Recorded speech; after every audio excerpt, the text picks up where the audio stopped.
El 7 de octubre reveló la urgencia de repensar nuestro liderazgo. ¿Quién nos guía en medio del dolor? ¿Qué líderes necesitamos en tiempos de crisis existencial?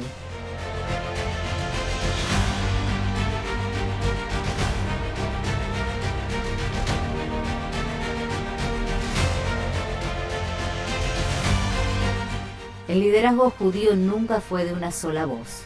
Fue diálogo, discusión, responsabilidad compartida.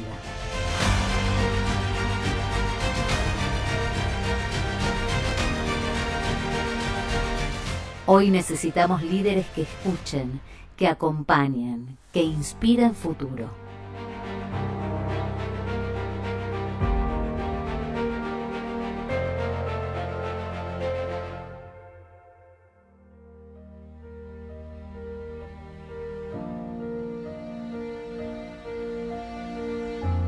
Las crisis de liderazgo que considero dejó la tragedia del 7 de octubre consisten en asumir conciencia sobre que no bastan liderazgos administrativos o contemplativos. Necesitamos dirigentes con coraje moral y con visión estratégica, capaces de anticipar amenazas, tanto físicas como ideológicas, y de proteger la cohesión del pueblo judío. La oleada mundial de incitación al odio, de antisemitismo que estamos experimentando y que lamentablemente está creciendo de manera acelerada y que no podemos dar por sentado, y que la indiferencia tiene un costo. También creo yo que esta tragedia del 7 de octubre expuso nuestra vulnerabilidad interna como comunidades. Necesitamos definitivamente tratar de construir una narrativa enfocada en la búsqueda de la paz y la reconciliación con la causa del pueblo palestino, más allá de los odios o los deseos de venganza que han cobrado mucha relevancia, lamentablemente, por la narrativa que se expresa por amplios sectores de la sociedad y especialmente del régimen de Israel. Eso nos ha venido contaminando y nos ha alejado en la formación y en la expresión de valores educativos, de educar con una cultura de paz y de reconciliación con los enemigos. Y también tener conciencia de que el antisemitismo que nos golpea y que nos produce tanto daño y tanto dolor es una expresión de odio que nosotros no debemos de internalizar y no debemos repetir. Si nosotros somos víctimas del odio y de la discriminación, debemos de educar a nuestros jóvenes a no repetir conductas de odio y de discriminación hacia los demás. El rol que ha jugado el Estado de Israel y sus entidades gubernamentales en apoyar y garantizar la seguridad y tranquilidad de las comunidades judías de la diáspora, en estos momentos ha dejado mucho que desear. De hecho, gran parte de las vicisitudes y de las problemáticas que estamos viviendo y experimentando y padeciendo en diferentes países, las comunidades judías, tienen que ver con las decisiones que ha tomado el gobierno de Israel. Y el gobierno de Israel no me parece que esté teniendo una verdadera conciencia de los efectos perniciosos que sus políticas y sus decisiones están acarreando en la tranquilidad y en la preservación de la paz de la vida judía fuera de Israel. Israel debería de tener una política mucho más empática y mucho más entendida o más comprensiva sobre los enormes riesgos que se están viviendo en muchísimos países en la diáspora, derivado del conflicto que existe entre Israel y las organizaciones terroristas o sus vecinos, o Irán, o Qatar, o Yemen, etcétera, que tienen repercusión lamentablemente sí por la manipulación, por la utilización política de derechas e izquierdas del tema de Palestina, etcétera. Sí, pero al final de cuentas, quienes están padeciendo los estragos son las comunidades judías de muchísimas capitales del mundo. Si tuviera que elegir una palabra para definir el rumbo o hacia dónde debe encaminarse el pueblo judío hoy, es unidad. Unidad sin uniformidad, parafraseando al gran Abraham Infeld. Pero unidad, eso es lo que hoy más requiere el pueblo judío. Hacia allá debemos encaminarnos.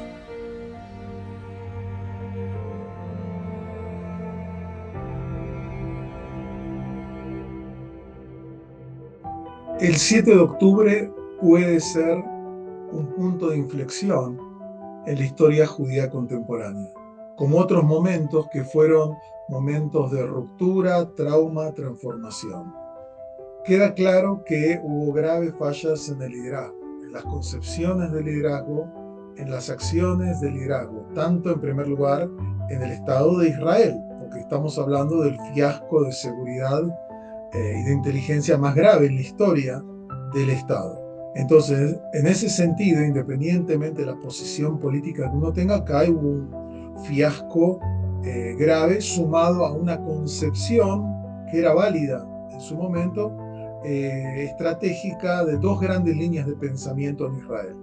Una que decía que el tema palestino hay que dejarlo y que solo iba a ir cayendo porque el mundo quería avanzar y los acuerdos de Abraham y todo lo demás, y que era la línea de Netanyahu, pero no solo de Netanyahu, también de gente del laborismo y de otros lugares que decían que el tema palestino estaba perdiendo peso internacional, global, regional, había que dejarlo ahí que siga en esa situación, y el gobierno de Israel, particularmente Netanyahu, hizo acciones para debilitar particularmente a la autoridad palestina en lugar de tomarla como una alternativa de liderazgo más moderado y más positivo.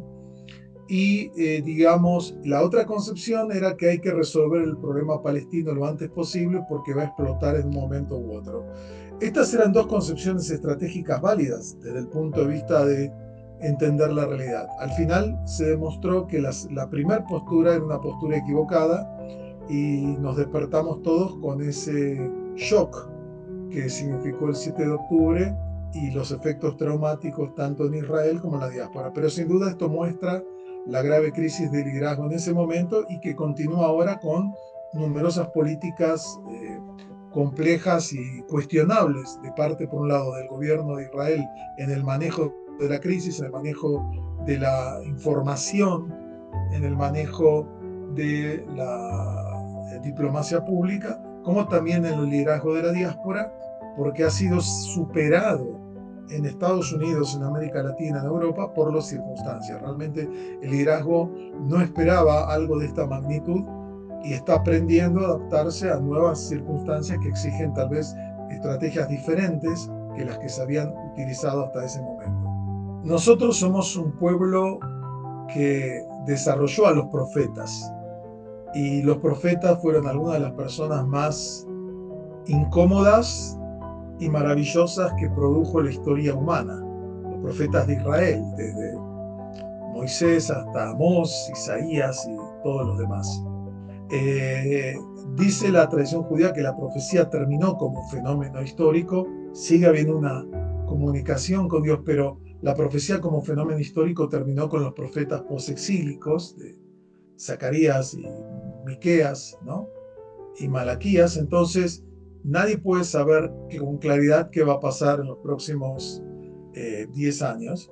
Creo que necesitamos una visión diferente, porque el daño que ha generado esta situación del 7 de octubre está afectando la forma de vida judía tradicional. Entonces, yo creo que lo que tenemos que desarrollar es volver a los valores básicos que hicieron el mundo judío una minoría tan destacada en todos los ámbitos de la cultura, de la ciencia, del pensamiento, de la economía, de la tecnología. Creo que hay que repensar muy bien el vínculo Israel-diáspora.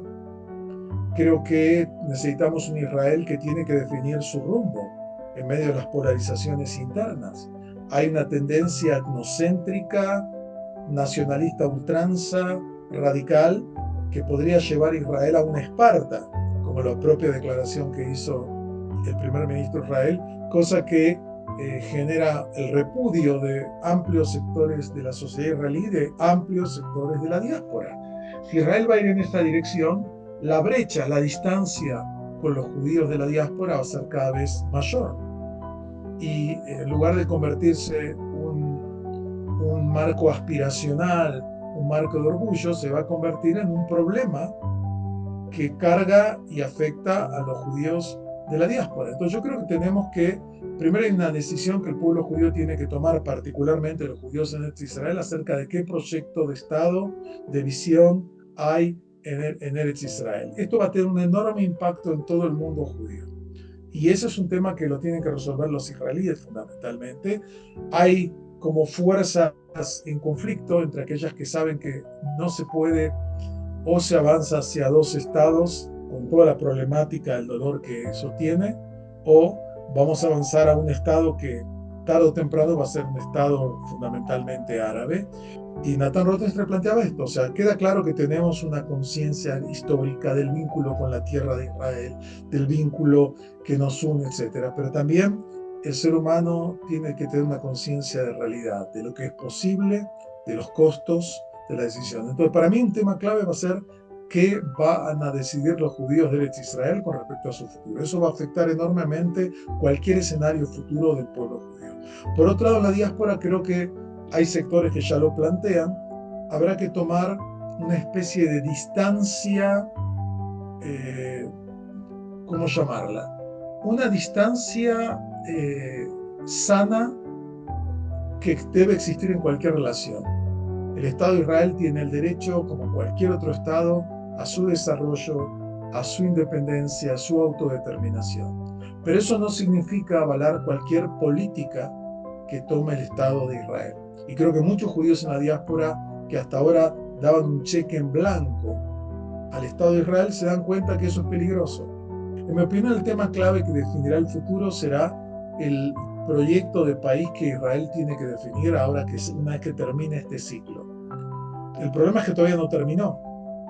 Todavía estamos en la tormenta. No es que termine la tormenta y podemos empezar a evaluar el daño y qué hacemos y dónde queremos ir. Todavía estamos en el medio de la tormenta.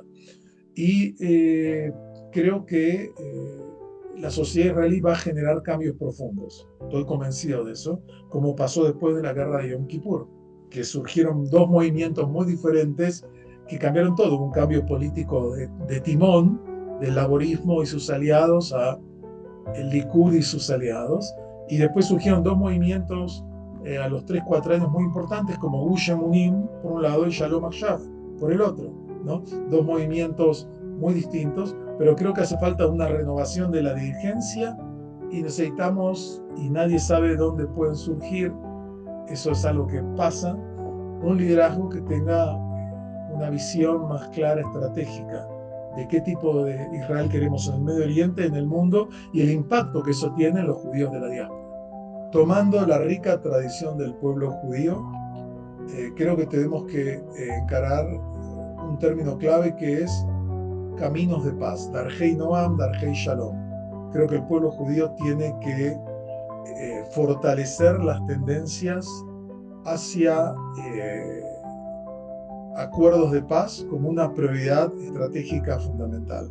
Sin eso no tendremos calma, sin eso nunca tendremos la posibilidad de desarrollarnos bien, y eso implica hacer concesiones. por supuesto, pero creo que no hay alternativa. Este es el mensaje milenario que nos enseñaron los profetas de Israel, que en mi opinión hoy en día son más actuales que nunca.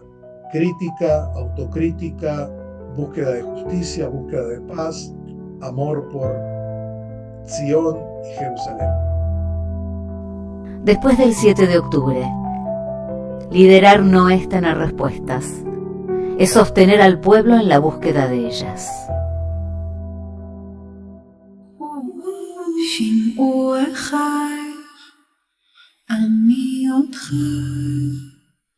ושתי עינייך עוד נישאות